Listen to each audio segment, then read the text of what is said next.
خیر دن نے جب آغا جان کو بتایا کہ میں بلی کو گوروں کے قبرستان میں دبا آیا تھا تو آغا جان اس کی بات سن کر خوب ہنسے. ہمیں بھی ہنسی آ گئی. زیبی کالج جانے لگی. اتنے سال پتہ ہی نہیں لگے کہ بچے کب جوان ہو گئے اور ہم بوڑھے. بچوں کے خواب پورے کرتے کرتے والدین خود کو یوں پسے پس ڈال دیتے ہیں کہ انہیں اندازہ ہی نہیں ہوتا کہ کمر جھک گئی ہے. انہی دنوں میں ہمیں اندازہ ہوا کہ ہماری بھانجی وجاہت میں دلچسپی رکھتی ہے. زرنگار ہمیں بھی پسند تھی. ہم نے آغا جان سے بات کی اور وجاہت کی شادی کی تیاری شروع کر دی. اسی دوران ہم سے کوتاہی ہوئی اور ہم شادی کی تیاریوں میں اور شادی میں یوں مگن ہوئے کہ ہمیں اندازہ ہی نہیں ہوا. ہماری زیبی جوان اور بے حد خوبصورت تھی. خاندان میں کئی نوجوان زیبی سے شادی کی خواہش مند رکھتے تھے مگر زیبی ابھی پڑھنا چاہتی تھی. اس نے شادی سے انکار کر دیا. وجاہت کی شادی کے بعد ہم بھی مصروف ہو گئے اور ہمیں علم ہی نہ ہو سکا کہ زیبی کسی کو پسند کرنے لگی ہے. رضا سنجرانی اندرون سندھ سے تعلق رکھنے والے ایک وڈیرے کا بیٹا تھا. بہت سلجھا ہوا, بہت محبت کرنے والا بچہ تھا. ہماری زیبی کی پسند لاکھوں میں ایک تھی. چاند سورج کی جوڑی تھی. ہم سب بہت خوش تھے. آغا جانے کی خوشی تو مت پوچھو. اذان میاں ان کا بس نہیں چل رہا تھا کہ بیٹی کو جہیز میں پوری کائنات دے دیں. کراچی سے ہم لوگ بہت زیادہ مستحکم حیثیت کے مالک تھے. ہم وڈیرے نہیں تھے مگر آغا جان بھی رضا کے والد سے اثر و رسوخ میں کچھ کم نہیں تھے. الغرض خاندان کی باہمی رضامندی سے رشتہ طے پا گیا. آغا جان بے حد خوش تھے. بس ایک فکر لاحق تھی. اذکار, دم, پانی کے چھینٹے, یہ سب کون کرے گا سسرال میں؟ نئے رشتوں میں ایسی باتیں پہلے دن نہیں کر سکتے. یہ چیزیں درار ڈال دیتی ہیں. لیکن یہ سچائی بتائے بغیر رشتہ طے کر دینا بھی مناسب نہیں تھا, مکمل نہیں تھا. مگر ہمیں پھر بھی ان کو کچھ نہ کچھ تو آگاہی ضرور دینی تھی. اس بات کو مد نظر رکھتے ہوئے ہم نے رضا کو گھر بلا کر اس سے بات کرنے کا سوچا. اور کسی سے ہم یہ بات نہیں کر سکتے تھے مگر رضا کے علم میں یہ بات ہونا بہت ضروری تھی.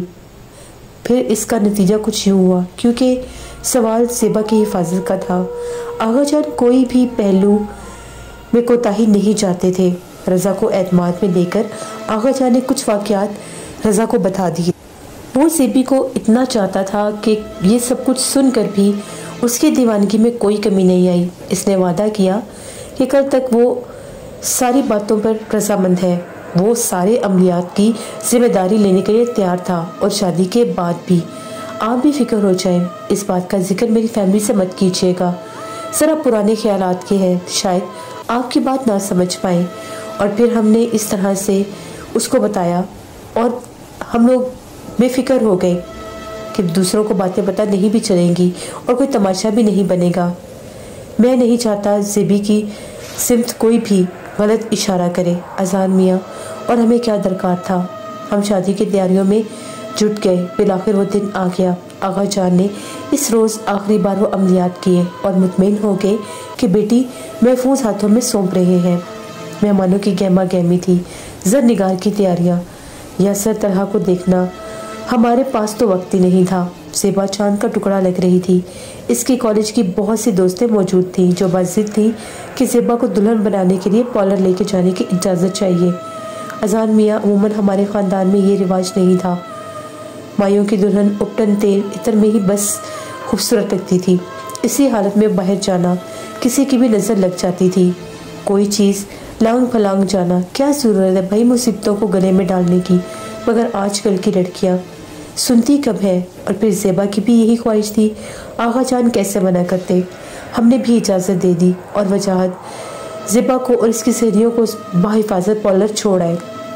عصر کے بعد 9 بجے ہال میں پہنچنا تھا. زیبی کو سجایا جا رہا تھا روایت کے برخلاف. رضا کی پسند پر زیبی کی بارات کا جوڑا سفید تھا. رضا کے والدین کو بھی اعتراض تھا مگر بیٹی کی خواہش پر خاموش تھے. زیبا بے حد حسین لگ رہی تھی. سسرال سے آئے ہیروں کا سیٹ اس کے گلے میں جگمگا رہا تھا. وہ ہار بہت خوبصورت تھا.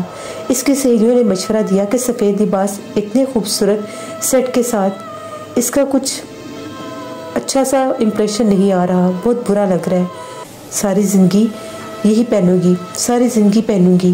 اگر کچھ گھنٹوں کی فوٹو سیشن کے لیے اتار بھی دوں تو کچھ نہیں ہوتا.